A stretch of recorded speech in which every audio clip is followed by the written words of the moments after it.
Hello and welcome back to Maximize Your Influence today. Kurt Mortensen here. Let's take a deep dive today into your EQ, your EI, your emotional intelligence. How do you fine tune? How do you get better? It's deeper, harder, and more important than you think as we talk about your success as an influencer, as a leader, as a persuader. Maximize your influence. Kurt Mortensen is the author of Persuasion IQ, Laws of Charisma, and the best-selling book, Maximum Influence. Hope everything's going well. Nothing exciting here on my end. Now's the time of year to really kind of analyze those goals. Are you as close as you need to be? Are you too far? Do you need to make some adjustments? I've always loved what I learned from my early mentor, Jim Rohn, the business philosopher, the motivational speaker. He said, when you shoot a rocket to the moon, there's always mid-course corrections. And that's okay with your goals. You don't take your eye off the goal. You're still going to the target. You might need to adjust how many hours, what you're doing, what you're reading, who you're mentoring with. That's okay. As long as you're going towards that goal, you can readjust, you can realign, change your direction a little bit. We give you permission to do that to make sure you achieve your goals this year. Let's get into the persuasion blunder. Don't. And this one is so easy to do. I've done. But you lose a lot of credibility. I was reading a book I was excited about, and it talked about buying a new fax machine. I'm like, whoa, check the copyright date. It's just too old to talk about VHS tapes, if you know what they are. And I learned this early on, never put a date in the book, never talk about current events. You know, it's great when the book first comes out, or if you have other materials that you're launching or you're doing. But it gets older and older and older. And for some reason, people just don't think, unless maybe it's wine or an old comic book, that things getting older aren't better. It's like you're out of date. And I've made that mistake. Sometimes I'll come out with a second edition, a third edition. I'll change things up. I'll adjust it if there's dates in there. You do need to be careful, especially in the science world. When we take deep dives in these geeky, scarly articles, sometimes it's a little too old. It's outdated. Some of the research has been updated. Especially they say we've learned more about the human brain in the last 10 years than the last 100 years combined. That's even a dated study, but we're learning fast. The world knowledge base is doubling every 6 years. So just something to put out there, whether it's on a website. I've made that mistake before too. When you put a copyright date on, things get old real fast. So be careful what you talk about. Even the current events, unless you're going to upgrade it, update it. That's a blunder. You know, it's amazing. I know this stuff. I study this stuff. But when they start talking about fax machines, I'm like, really? I mean, that's good information. I mean, a lot of stuff is timeless and it's good forever. But it was just that little thing. Like, wait a minute. I checked the date. What's going on? Did I not get the newest version? So something to think about, whether it be in literature or websites, something you publish, even a training manual. We got to be careful of those things. So there you go. That's the blunder of the week. Let's go right to listener email. Oh, boy. This is from Amos. I'll just say A. Doesn't have the country. It looks like Canada. Oh, from Canada. Welcome. Don't know what city. But he sent me the Geeky Scarly article. So we're doing listener email and Geeky Scarly article at the same time. And everyone's welcome to do that. If there's something you want me to take apart on the show, take a look at. Again, our topic today is emotional intelligence, EQ, or sometimes it's even called EI. Now, there's a lot of factors, a lot of people holding on to that, a lot of different areas, definitions. This one comes from the Harvard Business Review, and I'll put a link there at maximizeyourinfluence.com. Also, that's the home to get all the information you need for the advanced training courses, Influence University, and take your free Persuasion IQ assessment. So this particular article, again, everyone's a little bit different here, has what they call competencies. There's 12 competencies within emotional intelligence. Some have more, some have less. Let's take a look at this one, kind of define it, work on some things, give you some tools here, and realize we can all do better here. It's not just done and done. It's like your people skills. It's like your leadership skills. We're always working on them. We're always fine-tuning them. They give credit to Korn Ferry Group, which does the assessment. They call it a competency inventory. And Richard Boyatzis, who's a professor in Department of Psychology and Cognitive Science at Weatherhead School of Management at Case Western Reserve University. So a lot of the article talks about it's a trap. that too many people deal with emotional intelligence too narrow. Now, does there need to be 12? Well, that's what they've chosen. Some people do more, some people do less. Because a lot of people just kind of look at EQ, that emotional intelligence is being sociable, being sensitive, being likable. Those are subsets, but they take a deeper dive, and Amos wants me to go into each one of these and talk a little bit about them. So they've divided these 12 into 4 categories: self-awareness, self-management, social awareness, and relationship management. So the first one is self-awareness, and there's only one in this category: your emotional self-awareness. Do you understand your own emotions, what they're doing for you, what they mean, how they affect you? And let me add, are you addicted to emotions? People don't realize you can get addicted to emotions. Every time you have an emotion, there's a physiological response in your body. Neuropeptides are released. And for some people, especially with those addictive personalities, it can become addicting. Being angry all the time or being depressed all the time can become people's new normal. So just you, yourself, not just others. This is you. You're in control. You can stay calm and clear-headed. You're not Mr. Road Rage driving after people out of control. You have your own self-awareness of your own emotions, what they mean, what they do to you, and you can control them to a certain extent. The second area is self-management. And kind of list these are the areas that you kind of need to work on. So self-management is taking it a step further. Emotional self-control. So you're able to balance those emotions, have healthy emotions. So you can take those negative, maybe disruptive emotions, those impulses, you have a little control, a little balance. Now it kind of overlaps with self-awareness. Being aware and then controlling them is a big part of it. So you can find ways to manage your emotions. Even during a crisis, even when you're full of stress, you're able to do that.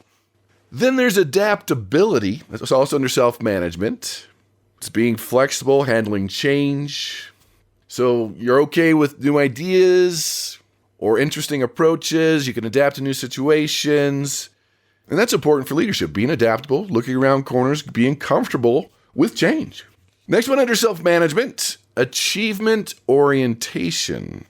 It means we want to achieve. We're motivated. We have exciting goals. We want to improve, to be excellent at what we do. So in other words, you're driven. You're not the type of person that sucks the life out of people. You are achievement-oriented. You're going after your goals, and that's very contagious to other people. Then the final one for self-management is positive outlook. We've talked about this one with laws of charisma. You bring people up. You're optimistic. You're persistent. You might hit some roadblocks, some setbacks, hit a few trees along the way, but that's okay. You're going to get there. And others can feel that from you. They know that you're going there.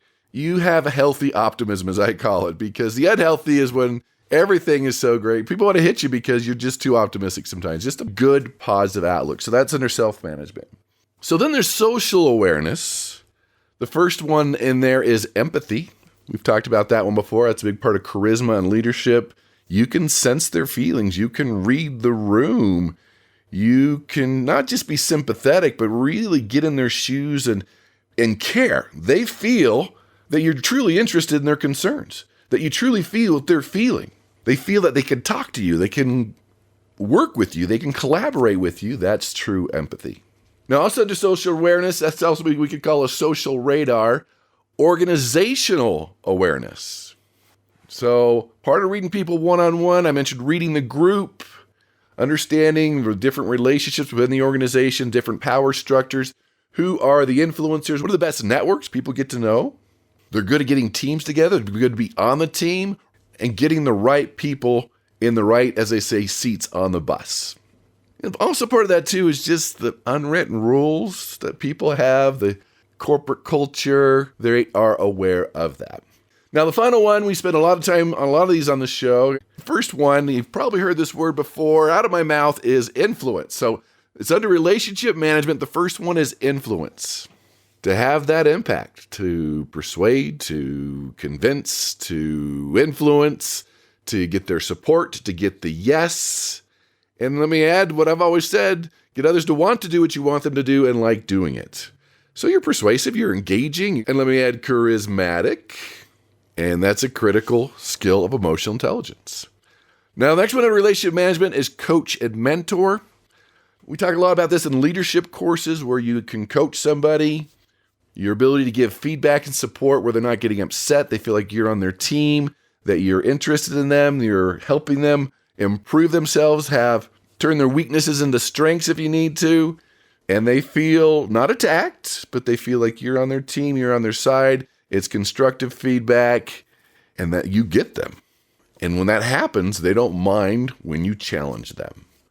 Now, also under relationship management, conflict management. I mean, that can fit into the coaching. There's a little overlap here, coaching, mentoring. You're doing that when there's conflict, but you have the ability to help multiple people or even one person through these tense, rough situations. Maybe it's a highly emotionally charged situation. You're good at helping people that are at each other's throat or at war or have a disagreement to come to an agreement. Could also probably be in a lot of times the negotiation category. So people have different beliefs, different opinions. You can bring them together. You can deal with that conflict. Next one in relationship management is teamwork. I think you know this one. Getting the team together, getting the best out of the team. I'll add again, the right people on the right seats in the bus on the team, meaning the right people are doing the right things. Everyone's contributing. There's respect. People are cooperating. People are keeping their deadlines. They're all working at full force, 100% or more, on a common goal that the team has. And they like being on the team. They like the people around them. They get more done together. And final one, out of all the 12, relationship management is the category inspirational leadership. We've talked about that one too. I think you get that one. You're not using fear and worry and desperation to lead. You inspire. You have a common purpose, a shared mission. People feel that they can do it. So there is some overlap there. I do agree with all these. I mean, can we put them in smaller categories? Can we add some? We probably can, but those are a great list to start working on to help take everything to the next level. EQ, emotional intelligence, whatever you want to call it. As you know, critical for your success. Your self-awareness and self-management, those are half of them. And then the social awareness and relationship management would be the other half, working with other people. So a lot of people make that mistake. They just think, I'm reading people. There's a lot of aspects here. And each one of these can dramatically increase your ability to influence, to persuade, to lead, to have better relationships. These are all important. So one of Amos's questions was there any that I didn't think should be on the list? And no, I think they're all good. I think there is overlap, obviously, but that's okay. All skills that we can work on and improve. Choose one, and you'll be a better persuader, a better influencer. I mean, we can go through the studies, get better at expressing themselves, fewer people problems, stronger relationships, better customer service, more positive climate in the work environment, better at building vision, people feel more connected. And I mentioned earlier, stronger drive. I mean, there's a lot of different things here. We can go on and on. You know the benefits. It's probably why you're listening. What can we do to get a little better? Well, the first one is learning to identify those emotions. It's just like, I'm angry, or I'm worried, or I'm resentful, or I'm jealous, whatever it is. You have to identify them. There should be a class at school, right? Here's the feeling, here's the emotion, this is what happens to your body, this is what's going on. That would be a powerful thing. Most people just are, I'm angry or I'm upset. They take it out on someone else. They're like, well, what's going on? So just identifying the emotions, where they're coming from, why you're feeling them, and address them. Otherwise, it's just this feeling. Is it anticipation? Is it disgust? Is it fear? Is it worry? What are you feeling? First of all, and especially negotiation, but any communication, any form of persuasion, only one person angry at a time, and it shouldn't be you. But here's the challenge. When you look at anger or even mood, they're contagious. You could just pick it up in the room. I mean, just watching the facial expression and your body reading the facial expression, you could start feeling that emotion. Sometimes when you make the face they're making, you can feel that emotion too. And if you're not sure what the emotion is, maybe you want to make that face so you can relate to them, but they're contagious. If there's angry people in the room, it can spread like wildfire. That's why your mood matters. That's why their mood matters. That's why identifying these emotions, because think about it. Let's take anger, for example. And fear does the same thing. When you feel these fears, blood leaves the brain. Fight or flight. There's a physiological response in your body. Put someone in a bad mood. They're not thinking straight. They're thinking of all the negative things. You have to be more aware of reading this. And here's an important one a lot of people don't realize. As you see this emotion, you could, if you're not thinking about it, it's going to be contagious and you're going to start feeling that way. The best way to get past that is to identify it, to label it. What emotion is that? Oh, that's anger. Then you can separate yourself from it. Otherwise, it's going to become contagious and you're going to start feeling that way and things are going to get out of control. So as you increase your emotional intelligence, your EQ, start identifying and labeling not only your own emotions, but their emotions. And once you can do that, you can separate yourself from it and be in more control. So get really good at reading those nonverbal cues. Learn to listen with your ears, eyes, and heart. Sometimes you just have the phone and you have the vocal cues, but if you could do both the nonverbal and the vocal cues, start taking a look at the pauses, the silence, the length of the silence, the rate of speech, the tone, the volume, the words they use. Because we get so caught up sometimes in vomiting what we want to say, not thinking about it, getting our point across, and it might not be the right time. Slow is fast. Slowing it down, picking a better time, because once you get that no, it's hard to turn that no into a yes. So listening skills, following that instinct, what's going on here, listening for those vocal cues, reading the body language, listening to the words is all part of increasing your emotional intelligence, your EQ.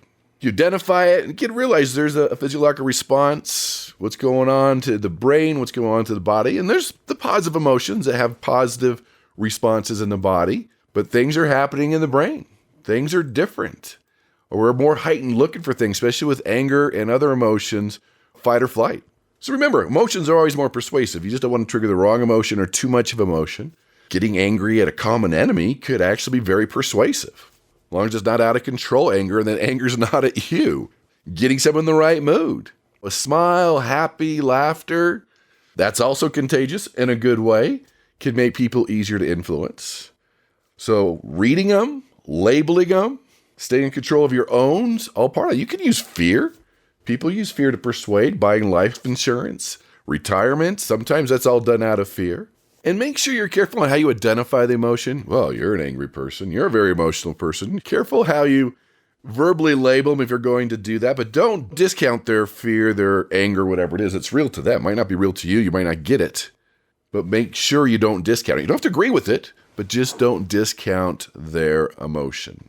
So if you really want to take a deeper dive into fear and anger and worry, go back to the archives at maximizeyourinfluence.com. We take apart those emotions, what's going on, dealing with those, especially in the negotiation, conflict management arena. But just being aware, pick something today that you could be better, just reading people. So get to know yourself, know and understand your thoughts, your feelings, what they do, where they're coming from. Get yourself into a better state. Learn to control those. And then leverage some of the good emotions. Leverage emotions in a good way to where you can be more influential. Because you have to have that balance. Law of balance and maximum influence. You have to have the logic and facts and figures and statistics, but you still have to have the emotional impact, the emotional feeling. That's what persuades people. So Amos, there you have it. I do agree. Again, everyone has their different categories, their different ones, but overall, things that we talk about here at Maximum Influence, do agree you can work on those. Pick on one that you can work on. What is it going to be? Is it your own self-awareness? Is it your own self-management, from your self-control to be more adaptable, to be more achievement-oriented, to be more optimistic? Those social filters, the social awareness, empathy, the organizational awareness, or relationship, where we focus most of the time on maximize your influence, conflict management, coaching, mentoring, teamwork, and inspirational leadership. So there you have it. Work on your emotional intelligence, your EQ, your EI, whatever you want to talk about it. Pick one of those. Just be more aware. Learn to read. Learn to label. Learn to understand. Learn to adapt. Learn to use these powerful emotions. They can be a very good thing. So thanks for listening. Tell your family, friends, and enemies about the podcast. Remember, we're on iTunes, YouTube, Spotify, iHeartRadio under Maximize Your Influence. And take something you can learn, especially reading an audience, one-on-one group of people. So hey, let's continue on with the special of the month. Take your presentation IQ assessment. It's 10 questions, pretty fast, helps with my research, helps you identify your strengths and areas that you can work on, and you'll get the video on how to create the perfect persuasive presentation with the downloads, the templates, the things you need to be more persuasive. You've heard me say it, anybody can present, but is it persuasive? Anybody can inform, but is it influential? Anybody can just try to communicate, but is it convincing? And emotional intelligence is part of reading an audience, and it's an area that we do focus on in the training. So take it. Spend a few minutes. I'll get you the video. I'll get you the training to be more influential. Because I'm telling you, your upward mobility, your charisma, your leadership, a lot of it comes back to your ability to present and be good at it. And not just data dump, but be good, engaging, and charismatic. So check out presentationiq.com. Appreciate your time, your love, and support. So work on that emotional intelligence, those competencies. Become more influential, become a better leader, become a better reader of people, and go out and persuade with power.